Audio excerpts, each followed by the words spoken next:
Now, I believe in a government that's of the people, by the people, and for the people.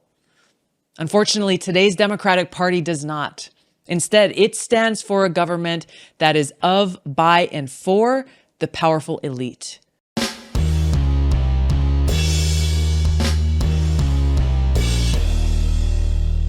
How's everybody doing? My name is Anthony Brian Logan, and today we're going to talk about Tulsi Gabbard leaving the Democratic Party. Now, $1 million question, elephant in the room. Hey, ABL, where is she going? I don't really know, but we'll talk about that a little bit more a little bit later. But let's back up a little bit to speak about who Tulsi Gabbard is.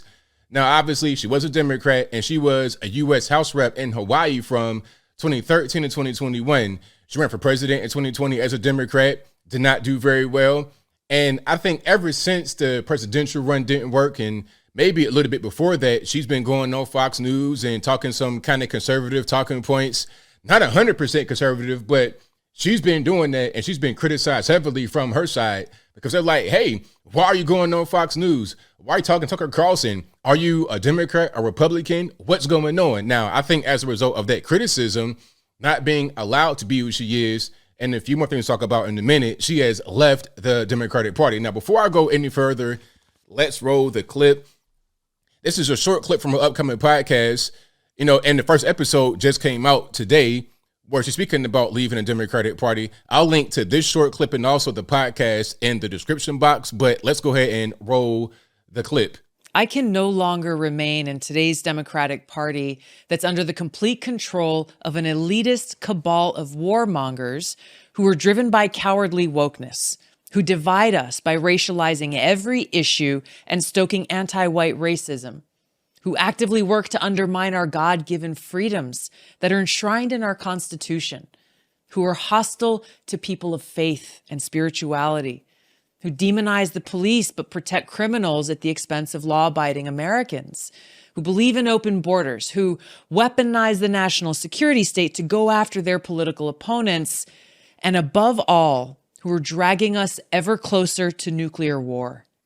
Sounds very, very good so far. This is very good, very well prepared.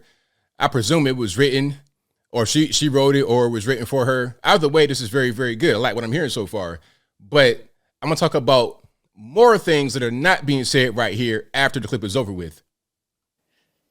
Now, I believe in a government that's of the people, by the people, and for the people. Unfortunately, today's Democratic Party does not. Instead, it stands for a government that is of, by, and for the powerful elite. Now, I'm calling on my fellow common sense, independent-minded Democrats to join me in leaving the Democratic Party. If you can no longer stomach the direction that the so-called woke Democratic Party ideologues are taking our country, then I invite you to join me. All right. That's a short clip right there. Like I said, there's a full podcast. It's like 20 and something minutes. Like this right here is a clip from the podcast. I'll link to both in the description box so you can see it for yourself. Now, that was really good. Tulsi Gabbard gets a lot of people on the right kind of on her side because a lot of what she says makes sense about all the wokeness and the warmongering and things of that nature. We don't like that over on the right. Those things that she mentioned that are negative things, we also don't like. We share that in common.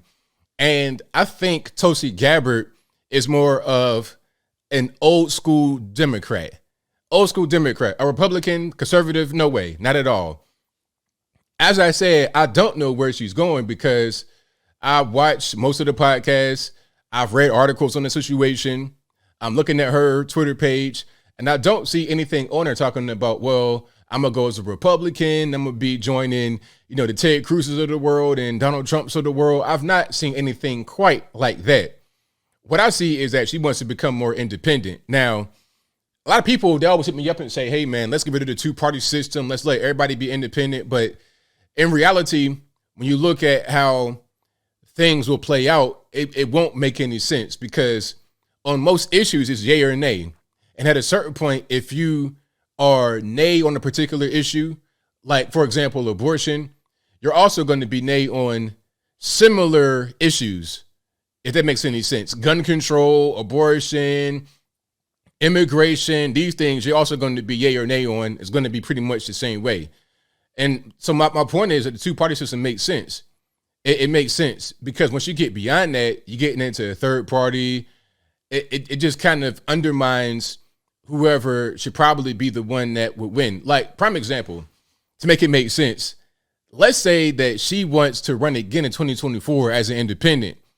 She may want to do the whole Ross Perot thing. Now, if you guys are a little bit young and don't know who that is, back in 1992, I think when Bill Clinton won, Daddy Bush, what was that, George H.W., he was running for a second term because he was the vice president under Reagan. He won in 88 and was trying to win again in 92. But here comes Ross Perot as an independent. Now, Ross Perot and H.W. had similar values, but H.W. had dropped the ball on certain things. He wasn't really a good president. He had not really done as good of a job as Reagan. But anyway, so Ross Perot comes in and takes a lot of the votes away from H.W., which gave us Bill Clinton. Now, I'm not saying that he was put there for that purpose. No. I mean, it's possible. Anything's possible, but I'm not saying that happened. My point is that it probably would have been better, even though H.W. was not a great president, it would have been better to have him than to have Slick Willie.